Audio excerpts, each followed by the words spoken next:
Hey guys, Connor here from Kamerastore.com, just to give you another video here on some basic functions and features. Today we have the Hasselblad 500cm.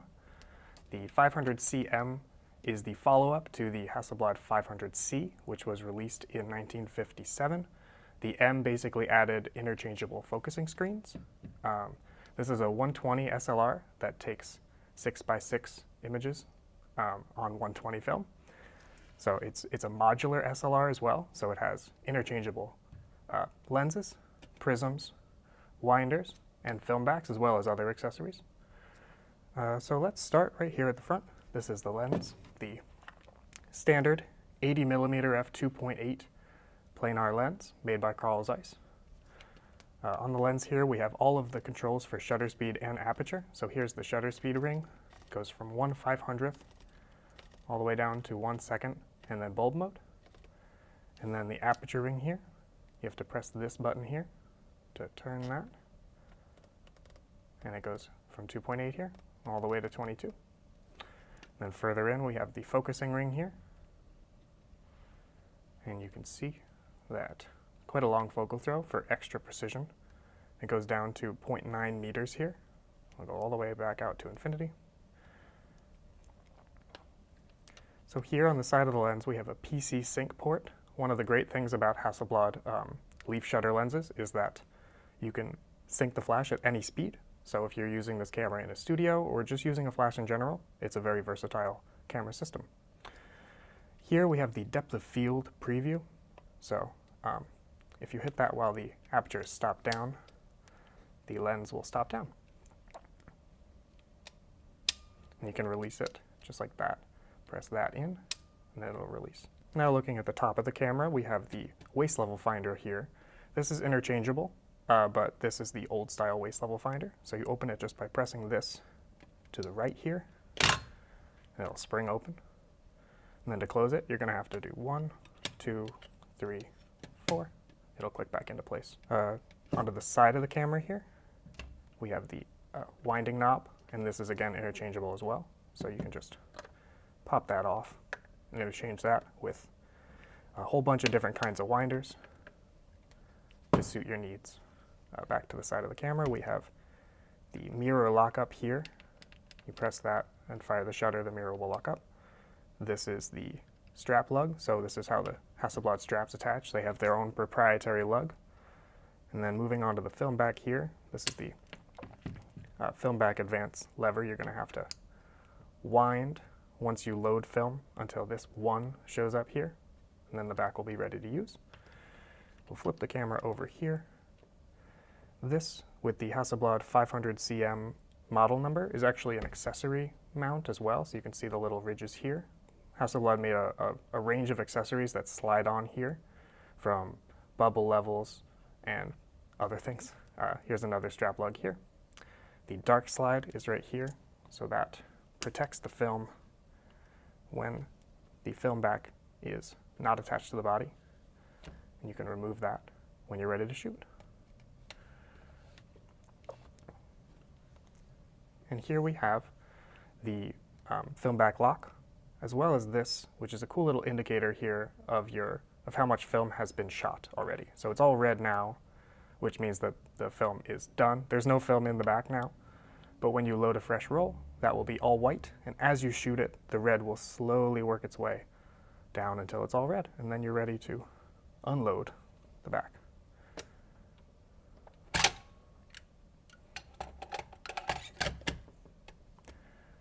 As I said, the Hasselblad 500 is a modular system, so it can be taken apart. It's interchangeable backs, lenses, grips, and finders. So I'll just do that really quick so that we can see. So here's the film back. The waist level finder just slides out.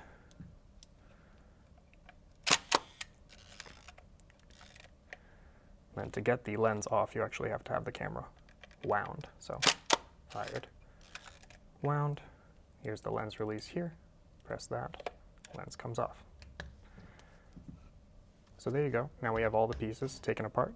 And one interesting thing, the thing that sets the 500cm apart from the 500C, is that these focusing screens come out. So you saw me press those two tabs in here, and that should just come out. We might have to tap it a little bit to get it out. There we go. So there's a focusing screen, and there's a whole range of those available for these cameras as well. So to get it back in, you just line it up there. And then these two tabs will automatically come back into place. You see they just did there when you insert a prism or finder of any kind.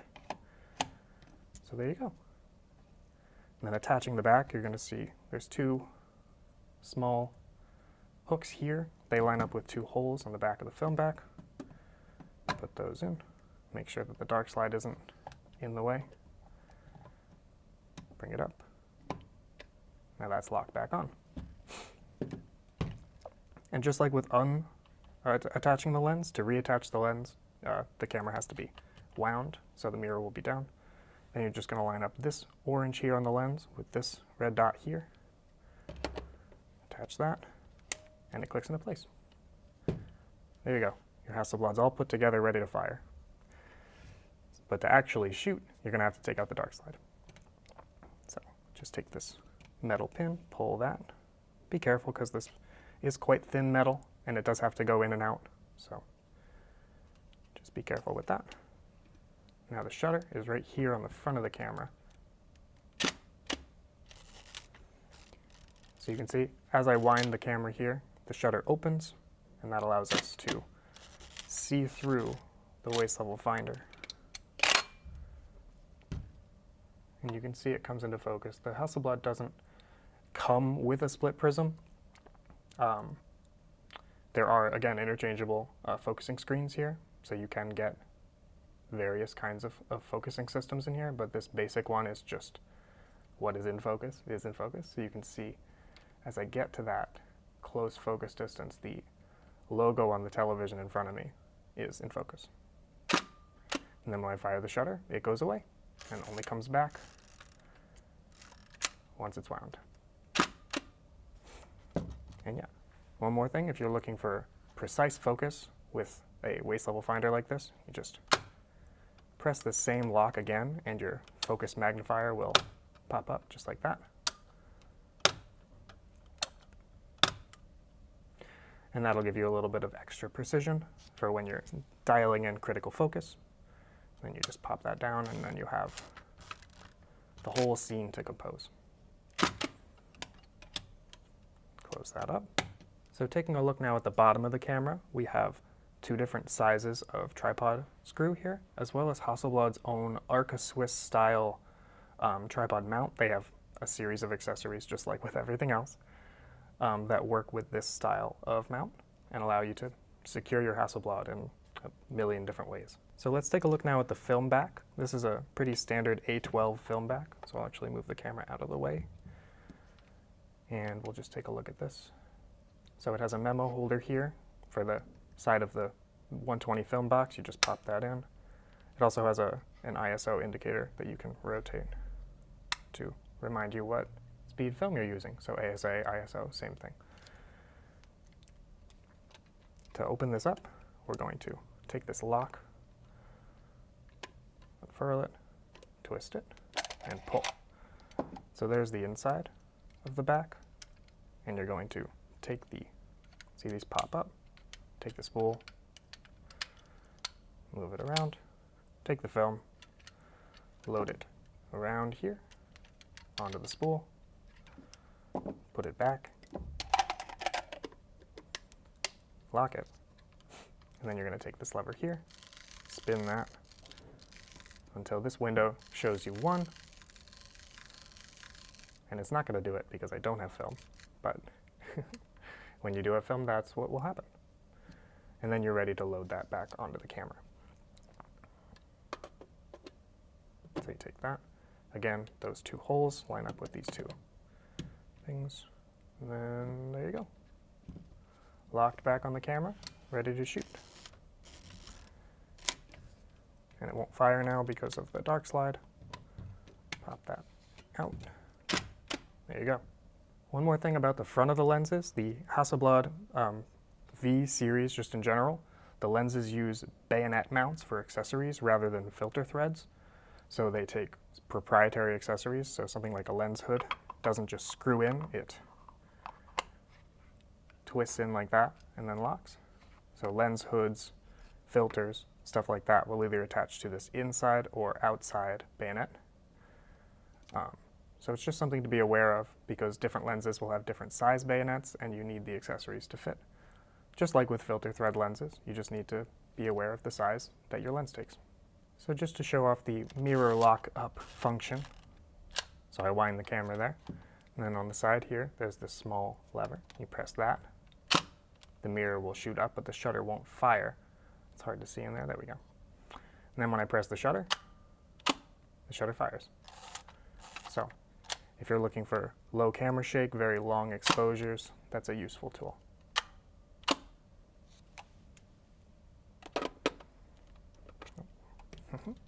Almost forgot. Gotta wind the camera before you touch the lens. There we go. So there you have the Hasselblad 500 CM.